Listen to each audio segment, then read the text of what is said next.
오늘은 시편 54편 1에서 7절의 말씀으로 절체절명의 순간 하나님을 의지하는 믿음이라는 제목으로 말씀을 나누겠습니다. 말씀을 봉독하겠습니다. 하나님, 주님의 이름으로 나를 구원하시고 주님의 권세로 나의 정당함을 변호하여 주십시오. 하나님, 나의 기도를 들으시고 이 입으로 아뢰는 말씀에 귀를 기울여 주십시오. 무법자들이 일어나 나를 치며 폭력배들이 내 목숨을 노립니다. 그들은 하나같이 하나님을 안중에도 두지 않는 자들입니다. 그러나 하나님은 나를 돕는 분이시며 주님은 내게 힘을 북돋워 주는 분이시다. 원수가 나에게 악한 짓을 하였으니 주님이 내 원수를 갚아 주실 것이다. 주님의 진실하심을 다하여 그들을 전멸시켜 주시기를 빈다. 내가 즐거운 마음으로 주님께 제물을 드립니다. 주님, 내가 주님의 선하신 이름에 감사를 드립니다. 주님이 나를 모든 재난에서 건져주셨으며 나의 이 눈으로 원수들의 멸망을 보았기 때문입니다. 아멘. 오늘 우리는 시편 54편의 말씀을 통해 하나님께서 우리의 위기 가운데 어떻게 우리의 피난처가 되시고 우리의 억울함을 풀어주시는 분인지 함께 나누고자 합니다. 이 시편은 다윗이 사울의 핍박을 피해 도망 다니던 중 특히 십 광야에 숨어 있을 때 그곳 사람들이 사울에게 밀고하여 절체절명의 위기를 맞았던 상황 속에서 기록되었습니다. 인간의 힘으로는 도무지 어찌할 수 없는 상황이었지만 다윗은 공의로우신 하나님을 구원자로 믿고 원수의 멸망과 자신의 구원을 간절히 호소하고 있습니다. 다윗은 시편 54편 1에서 3절에서 자신의 처지를 하나님께 솔직하게 아뢰고 있습니다. 그는 하나님, 주님의 이름으로 나를 구원하시고 주님의 권세로 나의 정당함을 변호하여 주십시오 라고 간구하였습니다.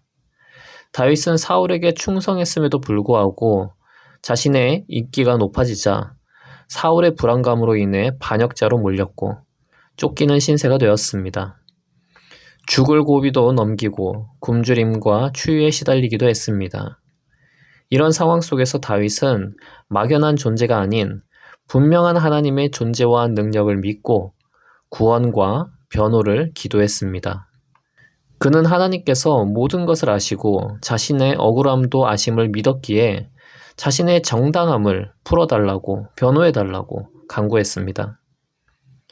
그리고 다윗을 위협하는 자들은 무법자이며 폭력배로서 다윗의 목숨을 노리고 있었습니다. 성경은 그들이 하나님을 안중에도 두지 않는 자들이라고 말합니다. 여기서 무법자는 개역 한글에서 이방인으로 번역되기도 하는데 이는 이스라엘 사람이라 할지라도 하나님과 무관하게 사는 자는 사실상 이방인과 같기 때문입니다. 교회를 다니고 하나님을 믿는다고 말할지라도 실제 삶에서 하나님을 안중에 두지 않고 자기 목표를 위해 죄를 짓는 자는 구원받은 자가 아니며 하나님의 자녀가 아닙니다. 다윗은 이런 하나님과 상관없이 사는 악인들에게 지금 둘러싸여 있었습니다.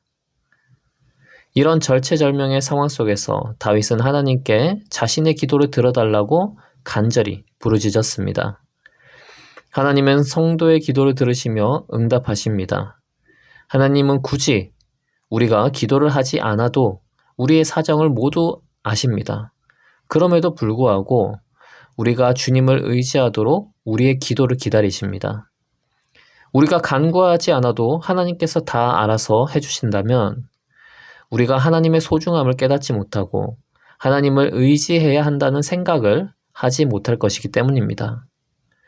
그래서 주님께서는 우리가 자발적으로 주님께 간구하도록 만드셨고 특히 또 간절한 기도는 더욱 들어주십니다. 다윗의 기도는 이처럼 위기 속에서 나온 간절한 기도였습니다. 이렇게 절체절명의 위기 가운데 있었지만 다윗의 믿음은 굳건했습니다.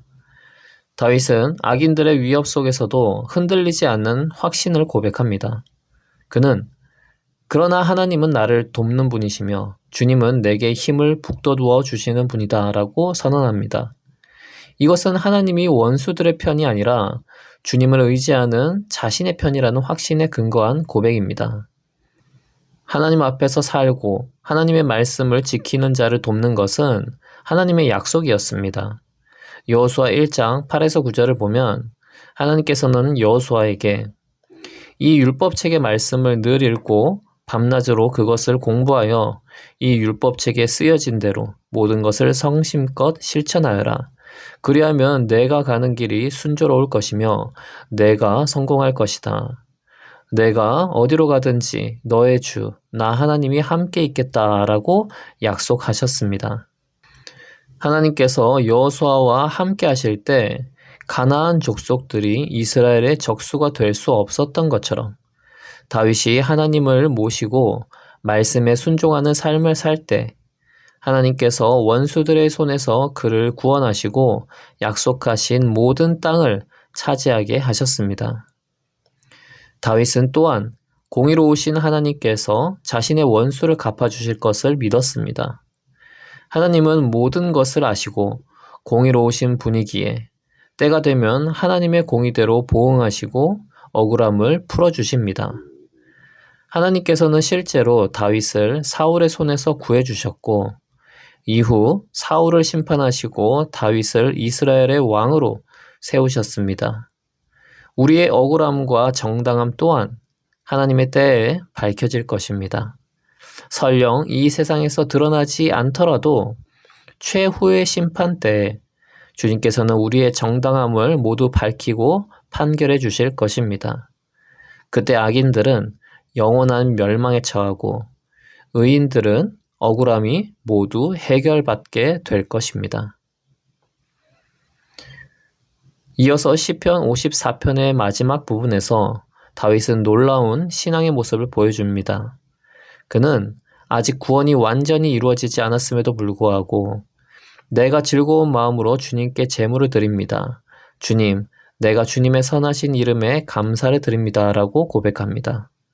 그리고 7절에서 주님이 나를 모든 재난에서 건져주셨으며 나의 이 눈으로 원수들의 멸망을 보았기 때문입니다. 라고 말하는데 이는 이미 구원이 이루어진 미래의 시점을 현재처럼 바라보며 감사하고 있는 것입니다.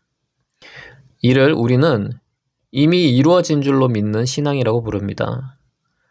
구원의 소망이 현재 우리 안에 있다는 것은 이미 구원이 현실이 되어 있음을 의미합니다. 히브리서 11장 1절 말씀처럼 믿음은 바라는 것들의 확신이요 보이지 않는 것들의 증거입니다. 라고 합니다. 믿음은 아직 이루어지지 않은 미래의 일이라도 믿음의 눈으로 보면 이미 우리 앞에 이루어져 있는 현실이 됩니다. 다윗은 이러한 이미 이루어진 줄로 믿는 신앙으로 하나님께 감사와 찬양의 제물을 드리겠다고 서원했습니다. 우리는 살면서 다윗과 같이 인간적인 힘으로 도저히 해결할 수 없는 위기와 억울한 상황을 마주할 수 있습니다. 그때 우리는 누구를 의지해야 할까요? 시편 54편은 우리가 절체절명의 순간에도 우리의 기도에 귀 기울이시고 우리를 도우시며 힘을 주시는 하나님께 부르짖어야 함을 가르쳐줍니다. 하나님은 공의로우셔서 때가 되면 우리의 억울함을 풀어주시고 악인에게는 보응하십니다. 우리가 하나님을 의지하고 그의 말씀대로 살아갈 때 하나님은 우리의 편이 되어주시고 우리는 다윗처럼 아직 현실로 다가오지 않은 하나님의 구원을 믿음으로 바라보며 미리 감사하고 찬양하는 신앙을 가져야 하겠습니다. 오늘 시편 54편의 말씀을 통해 어떤 위기 속에서도 좌절하지 않고 하나님께 간절히 부르짖으며 하나님의 도우심과 공의를 신뢰하며 믿음으로 바라볼 구원을 미리 감사하며 나아가는 복된 성도들이 되시기를 축원합니다. 기도하겠습니다. 하나님 아버지, 절체절명의 순간에도 신앙인은 하나님을 의지합니다. 그리고 우리의 원수들을 주님께서 보응하심을 믿습니다. 주님의 구원은 우리의 삶 가운데 계속되고 반복됩니다. 우리는 이미 주님의 은혜로 우리 삶 속에서의 구원을 여러 번 경험했습니다.